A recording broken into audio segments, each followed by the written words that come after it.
Olá pessoal, vamos conversar? No vídeo de hoje eu trago para vocês uma conversa sobre o livro O Filho de Mil Homens, de Walter Hugo Mãe. Essa edição é da Biblioteca Azul e tem o prefácio de Alberto Manguel. Gente, é um livro que foi publicado, essa edição é de 2016, é a segunda edição, e ele tem mais ou menos 219 páginas e é uma história que eu preciso falar com vocês já já. Pessoal, aproveita esse intervalo e veja aqui embaixo o dedinho assim, ó. Dá um clique ali que você vai dar um joinha. O que vai acontecer? O YouTube vai entender que ao clicar no joinha, os trabalhadores do YouTube, que são os algoritmos, eles vão entender que este vídeo pode ser distribuído para outras pessoas que têm interesse em falar de livro, leitura, literatura, clube de livro e tudo mais. Voltamos à conversa de O Filho de Mil Homens, de Walter Hugo Mãe. Bom, pessoal, eu já tinha lido do Walter Hugo Mãe um livro de contos, que era Lobos e Cães, uma coisa assim, não vou lembrar o título. E quando eu li, foi essas leituras que a gente senta, lê um conto, depois lê outro. O livro não funcionou muito bem comigo. Então pensei, Walter Hugo Mãe, funciona ou não funciona comigo, Evandro? Oi, Grace, vem! Gente, ó, essa aqui é a descabelada Grace, né? Que de princesa tá parecendo uma menina selvagem. É você? O que você quer? O biscoitinho tá aqui, ó. Ó. Bom, gente, voltamos aqui à programação normal. Eu vou falar com vocês um pouquinho sobre O Filho de Mil Homens. Fiquem tranquilos, eu não vou fazer resenha. Eu vou ler um trechinho daqui a pouco, mas é um trecho que não é spoiler, é só uma palavra, uma expressão que eu acho muito bonita. Bom, aqui nós vamos ter a história de alguns personagens que são muito interessantes. São personagens que são destaque em alguns capítulos e depois eles se encontram no meio da história, do meio do livro para o final. E é muito, muito, muito, muito interessante a forma como o Walter Hugo Mãe escreveu esse livro e amarrou toda a trama. Bom, eu comecei a ler o livro, não achei tão interessante o primeiro capítulo, porque eu fiz uma leitura no meio de mudança, viagem para acontecer, sem muito interesse em pegar o livro naquele momento e ler. Mas eu precisava ler porque era do Clube do Livro Lígia Bojunga. Este foi o livro do mês de novembro, o mês que encerrou as atividades do Clube do Livro em 2024. O Clube do Livro Lígia Bojunga, ele vai retomar as atividades em março de 2025 e leremos o livro A Casa da Madrinha. Então as pessoas que já fazem parte do clube, elas já podem retirar esse livro conosco lá na biblioteca. E as vagas excedentes que nós iremos abrir, inscrição, serão divulgadas em janeiro e fevereiro. Aí a pessoa terá janeiro e fevereiro para retirar o livro, ler e na última sexta-feira do mês de março fazer a discussão sobre a obra A Casa da Madrinha, de Lígia Bojunga. Bom, então a gente inicia a história do livro com Crisóstomo. Eu comecei a ler sobre a vida desse homem, uma vida triste, uma vida deprimida. Não gostei. Bom, fui para a viagem. No avião, eu comecei a ler a história da Anã, que é o segundo capítulo, acho. E ali eu comecei, opa, tem algo interessante aqui acontecendo, presta atenção, Evandro. Aí lá em Recife já, durante o evento, à noite eu cheguei cansado, fui ler o terceiro capítulo e eu pensei, que história chata. Só que o chato era eu. Novidade, né, gente? O chato era eu. Eu não estava disposto, entregue para essa leitura. Então, pessoal, ao final deste vídeo, eu vou fazer uma conversa com vocês e contar uma novidade para 2025. Então, assim, se você for pegar esse livro para ler dessa forma, o livro não funciona. O livro não tem toda a magia, todo o efeito, sabe, aquela entrega que você tem. O capítulo 3 era a história da Maria, que é mãe, e da Isaura, que é a filha. Aí no capítulo 4, deixa eu ver aqui, o filho da Matilde, também é uma história bem interessante. Bom, o livro não me pegou. Aí eu assim, tá, voltando para Florianópolis, Evandro, você vai ter que ler, porque é o livro do Clube do Livro e você vai mediar. Então o que eu fiz? Peguei, agora é o meu tempo com Walter Ugumãe, é o meu tempo com este livro, vamos ler. Então fiquei bem quietinho, eu e o livro, atenção voltada, celular desligado, televisão, eu e o livro e a leitura. Só que, o que eu decidi fazer? Eu comecei a ler em voz alta. O livro teve toda uma magia para me fazer prender a leitura. E o capítulo 1, o homem que era só metade. Eu vou ler só o primeiro parágrafo para vocês entenderem. Um homem chegou aos 40 anos e assumiu a tristeza de não ter um filho. Chamava-se Crisóstomo. Estava sozinho. Os seus amores haviam falhado e sentia que tudo lhe faltava pela metade, como se tivesse apenas metade dos olhos, metade do peito e metade das pernas, metade da casa e dos talheres, metade dos dias, metade das palavras para se explicar às pessoas. E assim vai a história, apresentando Crisóstomo, que é o nosso personagem principal.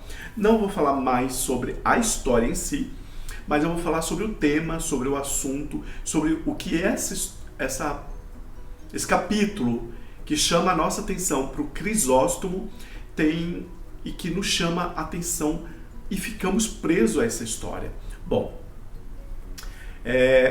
aqui trata-se de um personagem que nos faz pensar sobre todas aquelas pessoas que não se sentem completas por não ter um filho, não ter um relacionamento, uma família, por não ter alguém com que dividir a vida.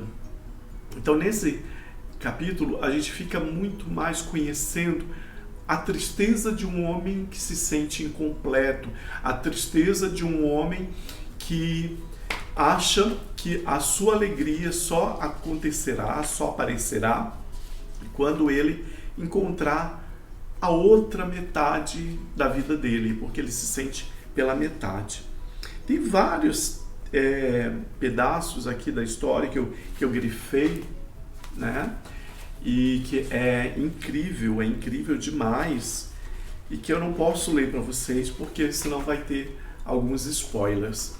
Aí, nós passamos para o segundo capítulo, o filho de 15 homens.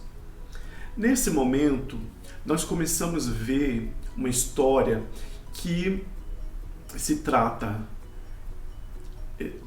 que é ambientada numa cidade pequena, com uma vila praticamente, né? Todo mundo se conhece, todo mundo conhece a história de vida um do outro, e temos uma personagem que é muito peculiar.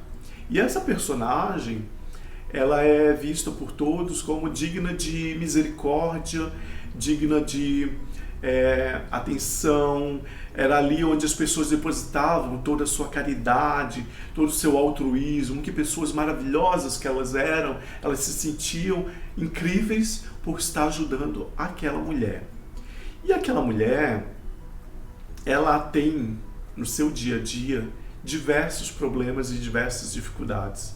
e mesmo assim ela não se entrega. Ela tem problema físico, ela tem problema de saúde, ela tem vizinhas que vivem entrando em sua casa, vizinhos que entram e saem de sua casa e que vivem tentando, com a caridade, se achar melhor e achar que ela é pequenininha, que é uma anã. Pequenininha, fofinha, coitadinha, pobrezinha, e tudo tratam, né, no diminutivo essa personagem. E essa personagem começa a perceber que as pessoas têm esse interesse de ajudá-la, mas com essa possibilidade de se sentirem melhor. Então, quem já viveu em município, bairro pequeno, isolado das grandes cidades, sabe como que é, né?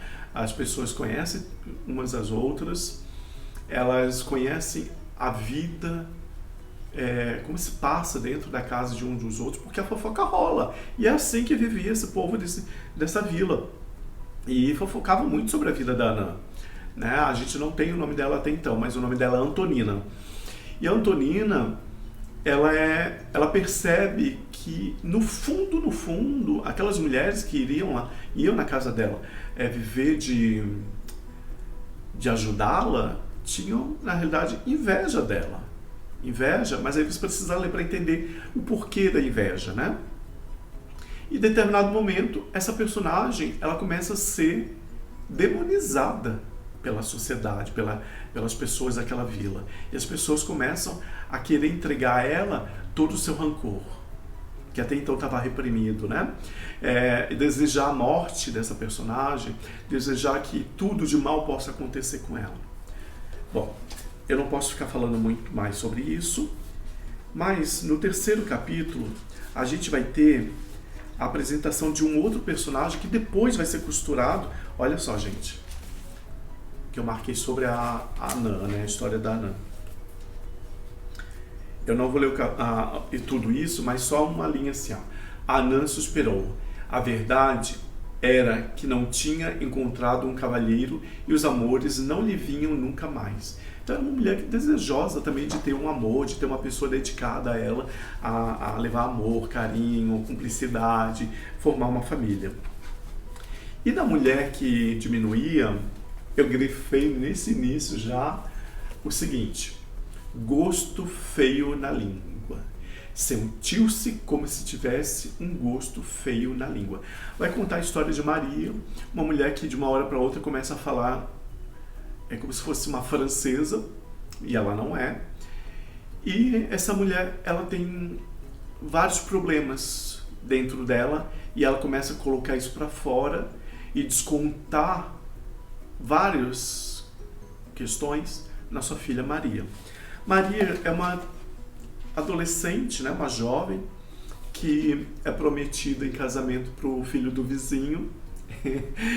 E ela até gosta, né, da ideia, ela fica apaixonadinha por ele, e ele é um babaca, um otário, né, não vou ficar falando muito, mas olha só como que a mãe e o pai falavam dessa personagem que é a Isaura.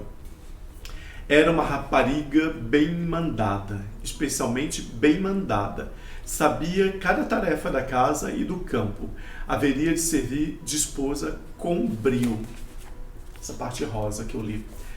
E ela é prometida, né, em casamento para esse filho do vizinho, como sendo uma boa dona de casa, uma mulher que vai cuidar do marido, uma mulher que vai se preservar para o casamento, uma mulher que vai ser destaque nas coisas da casa e do servir. É bem dessa forma que o pai e a mãe, começam a falar de Maria. E a Maria, ela vai se tornando uma pessoa triste ao longo da história. O filho de Matilde é um rapaz apresentado como Maricas, essa é a palavra usada por Walter Hugo Mãe, e ao longo do resto da história é falado sobre esse Maricas. Então pensa que do quarto capítulo em diante, nós temos uma sociedade em que tem um homem que se sente só, porque não tem uma esposa, não tem filhos, não tem uma família formada. Isso já é problema para a sociedade, porque um homem assim, né, não poderia ficar assim, porque o homem tem que casar, o homem tem que ter filhos. Depois nós temos uma história, uma personagem que é cuidada pela população, de repente é horrorizada, ela se torna um monstro para essa sociedade e nos apresentada uma mulher que tem ali alguns problemas mentais, problemas psicológicos, que é a Maria, a mãe da Isaura, mas a Isaura é uma mulher que vai se tornando amarga, triste, vai se tornando desesperançosa, e aparece na vida, né, desse povo um filho, que é o filho de Matilde. Uma mãe que tem um filho que é delicado, que percebe-se que não é lá muito ligado às mulheres, que o negócio dele é homens. A sociedade, né, ali, a comunidade chama ele de maricas, diz que ele é afeminado, que ele é delicado, que tem mais flores nele do que no campo. E esse rapaz, ele vai ser inserido nesse meio e ele vai viver conforme a sociedade quer e não como ele quer, e não como a vida poderia fazer com que ele vivesse de uma maneira agradável, feliz, né? Então é um personagem que também vai se tornar triste.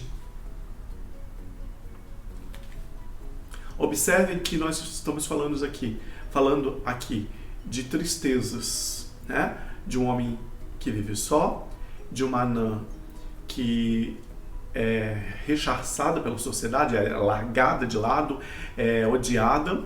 Temos uma mulher que está começando a ter problemas psicológicos e desconta na filha, e é violenta com essa filha de todas as formas, no falar, no agir, né, no olhar, no tratamento mesmo. E uma filha, que é a Maria, a Isaura, que vai se tornando triste e desesperançosa. Ela não enxerga as pessoas com bons olhos, ela enxerga as pessoas com muita maldade. E aparece um menino e uma mãe, a mãe com vergonha do filho, começa a odiar esse filho e expressar esse ódio porque ele é gay, né? Porque o que as pessoas vão falar de mim, um filho dessa forma, ela queria ficar bem para a sociedade, então ela maltratava o filho. E o filho que não queria viver como aquele grupo queria que ele vivesse, né? Como um homem hétero, e sim, ele queria viver a plenitude de sua sexualidade. A gente fala de sexualidade, o Walter Ugumãe fala de sexualidade do começo ao fim do livro, né? Fala de sexo, fala de gênero o tempo todo. E a gente vai conhecendo outros personagens ao longo da história que vão aparecendo aos poucos pra gente, contando sua história. A Anã, ela some da história no momento.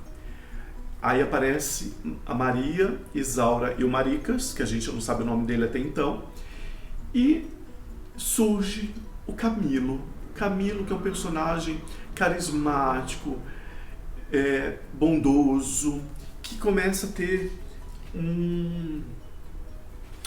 uma relação com ele muito bonita, porque ele queria aprender uma profissão. Ele cria com Camilo uma tática para que esse menino comece a se instruir. E a tática dele é que o Camilo precisava ler, porque se ele fosse instruído, ele poderia ter uma vida melhor. Então olha só que legal isso aqui.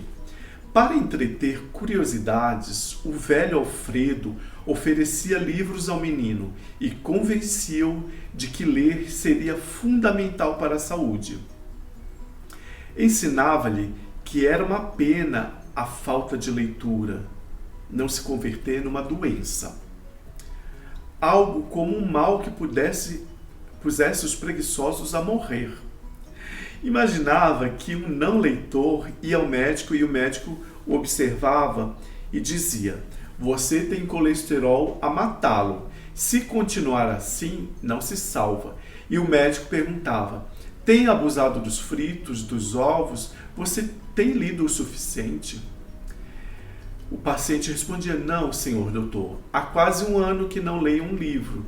Não gosto muito e dá-me preguiça. Então o médico acrescentava: fique pois sabendo que você ou lê urgentemente um bom romance, ou então vemo-nos no seu funeral dentro de poucas semanas. O caixão fechava-se como um livro.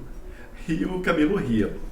Então, como uma artimanha para a educação, ele começou a falar que a leitura era bom para isso, se ele lesse a casa não iria cair, se ele lesse a saúde ia melhorar.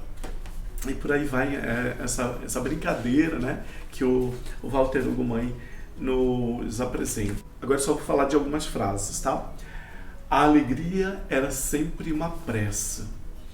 E é bem assim, né, gente? Nós temos muitas oportunidades em muitos momentos e muitas ocasiões que nos deixam triste, cabisbaixo mesmo. É pesado o dia a dia, né? E a alegria é um descuido. Ela tem uma pressa, ela passa muito rápido por nós. E eu achei muito bonito e marquei esse trecho, né? E outro: a felicidade é a aceitação do que se é e se pode ser. Então é isso, né? Quando a pessoa entende que ela é o que é e ela pode ser aquilo, ela é feliz. Então muitas pessoas vivem na sociedade se escondendo, vivem na sociedade sendo o que as outras pessoas querem e não sendo o que ela é. E assim não vive feliz, vive infeliz, né? Aí olha só que interessante essa parte, né? O homem Maricas, sempre chorando, respondeu: tenho medo, Isaura. Tenho muito medo. Ela disse: se a mãe te vê aqui, racha-te ao meio, seu filho da puta. Mas a Maria nem sequer estava ali. A Isaura sentiu-se sozinha. O amor era um problema só seu, definitivamente. E os homens, afinal, pareciam diferentes. Aqui é um momento em que a Maria já começa a entender a problemática que era o homem machista, o homem daquele povoado, né? E eu não vou ficar mais lendo trechos assim, mas vou dizendo que a história vai ficando triste, tem momentos engraçados, mas tem momentos que vão fazendo a gente pensar, né? Em como vivem as pessoas e como elas acabam fazendo coisas por interesse, né? O Antonino, que é o Maricas da história, disse a Isaura que ela pudesse ser uma pessoa livre para amar. Então isso eu achei muito bonito, né? Quando eles têm essa conversa. Eu estou olhando aqui rapidinho algumas marcações que eu fiz, eu não vou ler, mas eu só vou dizer sobre o assunto que me fez marcar, né? Tem um outro trecho que eu marquei já quase no meio do livro, que o Crisóstomo, ele levanta do seu quarto, vai até o outro e ele conversa com o menino que está nesse outro quarto, que ele trata como um filho, né? E ele fala sobre o amor e que ele ensina ao menino a importância do amor, a importância de amar e a importância de dizer eu te amo, né? E eu acho bonito quando ele diz assim: o Crisóstomo então levantou-se, atravessou o quarto, saiu, foi ver o Camilo deitado e beijá-lo para dormir e disse-lhe: nunca limites o amor, filho, nunca por preconceito algum limites o amor. O miúdo perguntou: por que dizes isso, pai? O pescador respondeu: porque é o único modo de também tu um dia te sentires o dobro do que és. Amo-te muito, filho. E eu precisei ler isso porque quando a história começa a dar umas viradas, né? Os personagens estão tristes o tempo todo e algo vai acontecer que essa tristeza começa aos poucos ser abrandada, até que ela se transforma em outra coisa. Tem uma personagem que ela é caseira e ela conhece um fazendeiro muito rico, cheio de posse, mas já avançada em idade, e ele faz a proposta para que ela vá morar com ele e depois ela herde, né? Só que ela é uma pessoa muito sem filtro e ela deixa muito claro que ela está fazendo tudo que ela faz e de ir morar e conviver com aquele senhor muito, muito, muito mais velho que ela por interesse, ela não esconde.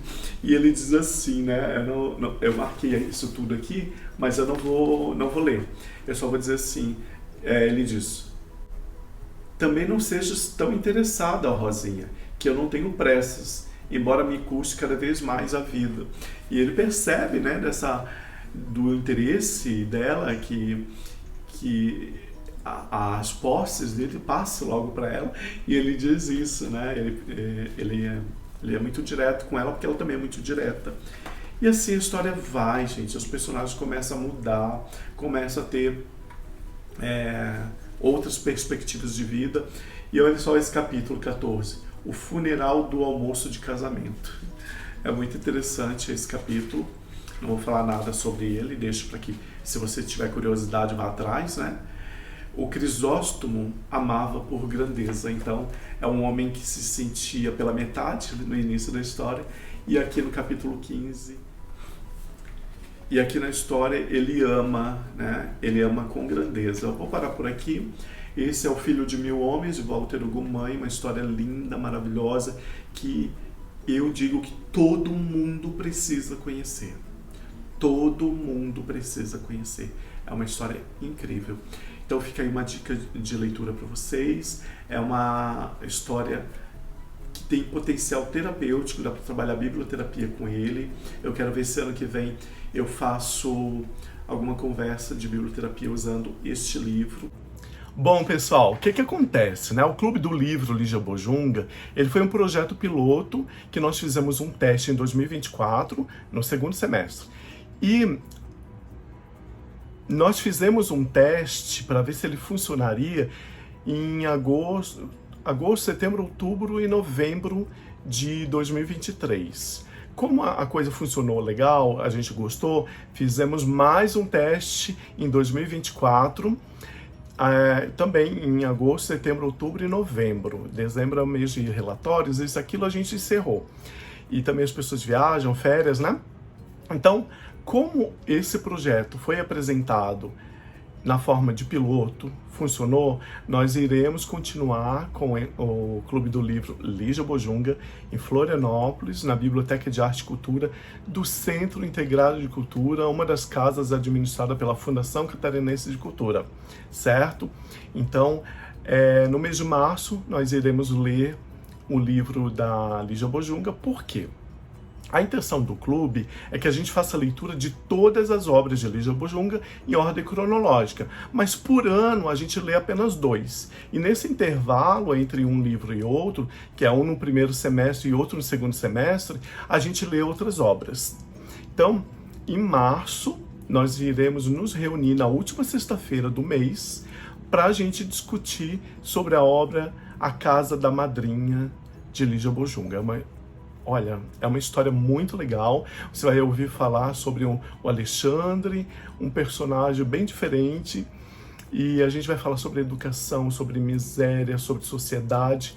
Vale muito a pena. Então se junte a nós nessa empreitada. Tá, Ivano, você já falou disso algumas vezes durante esse vídeo. Qual é a novidade? A novidade é que eu, como coordenador de sistemas de bibliotecas públicas de Santa Catarina, vou ofertar para as 6 mesorregiões de Santa Catarina, que é a Sul, a Serrana, Grande Florianópolis, Norte, Vale do Itajaí e Oeste, este mesmo projeto, né, como piloto nessas 6 mesorregiões. Então, janeiro, fevereiro e março, as pessoas poderão se inscrever, né, as pessoas que atuam em bibliotecas públicas ou comunitárias poderão se inscrever no projeto. Depois faremos uma seleção Depois dessa seleção, nós divulgaremos qual será a biblioteca, quais serão as bibliotecas contempladas e que farão parte dessa divulgação, né, dessa disseminação de criação de clubes de leitura em Santa Catarina. Então faremos com uma biblioteca na região sul, uma na Serrana, uma na Grande Florianópolis, uma no Vale do Itajaí, uma na região norte e uma na região oeste. Então, teremos edital, teremos critérios, teremos tudo direitinho. E o que a gente vai fazer? Nós vamos comprar os 6 primeiros livros e daremos para essas bibliotecas, será uma doação, para que ela inicie o Clube do Livro com 15 pessoas, no máximo. Nós iremos comprar os 6 primeiros títulos do encontro do Clube do Livro, que será criado nessas mesmas regiões. Então, o que vai acontecer? Eles vão receber um kit com os livros, né, as prefeituras, as bibliotecas cadastradas e que foram contempladas. Serão 6 apenas em 2025. E nós deixaremos 6 livros. Então, 6 encontros são garantidos com obras que iniciam esse projeto. Depois, qual é o objetivo principal? Que as pessoas se reúnam para ler livros e discutir, que tenham na biblioteca pública, né? E que cada pessoa dessas mesmas regiões se tornem responsáveis em continuar o projeto e torná-lo independente nessas regiões. Então, se você tem esse perfil, converse com a biblioteca pública municipal ou comunitária da sua região, peça que fique de olho, né, nos e-mails, que fique de olho no Instagram da Fundação Catarinense de Cultura, que nós vamos mandar e-mail, vamos mandar o link do Instagram para que, quando surgir a divulgação, as bibliotecas públicas e comunitárias elas possam se cadastrar, concorrer, né, a esse projeto e desenvolver esse projeto.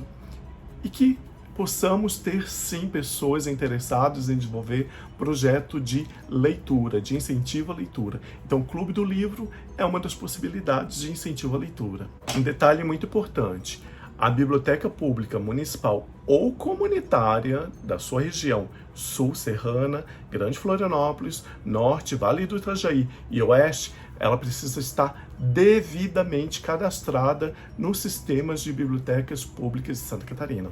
Eu vou deixar aqui na descrição deste vídeo o link para que as bibliotecas possam fazer a inscrição dessas bibliotecas no cadastro de bibliotecas públicas. Só municipais e comunitárias. Bibliotecas escolares não entram nesse projeto. Então, vou te perguntar agora, você curtiu esse vídeo? Tá aqui embaixo um joinha assim, ó. Clica ali, aí você vai me ajudar bastante a divulgar este vídeo, este projeto. E outra coisa, se você curtiu a ideia de ter um clube do livro aí na sua comunidade e você conhece alguém da biblioteca pública, manda este vídeo para essa pessoa, manda por e-mail, manda pelo WhatsApp, manda pelo Instagram, para que ela saiba desse projeto que vai acontecer. Nós iremos divulgar bastante pelas mídias sociais da Fundação Catarinense de Cultura. Então, aproveita esse momento, manda, porque eu estou divulgando extra oficial, né? E peça, né? Olha, se cadastre no sistema de bibliotecas públicas para que você possa, né, participar como biblioteca proponente de criação de clube de leitura na sua região. Vocês ganharão um kit com os 6 primeiros livros, né, para discussão desse clube do livro. Então, vá, né, até o site do sistema e cadastre sua biblioteca pública ou comunitária. É isso, gente. Até a próxima. Tchau, tchau.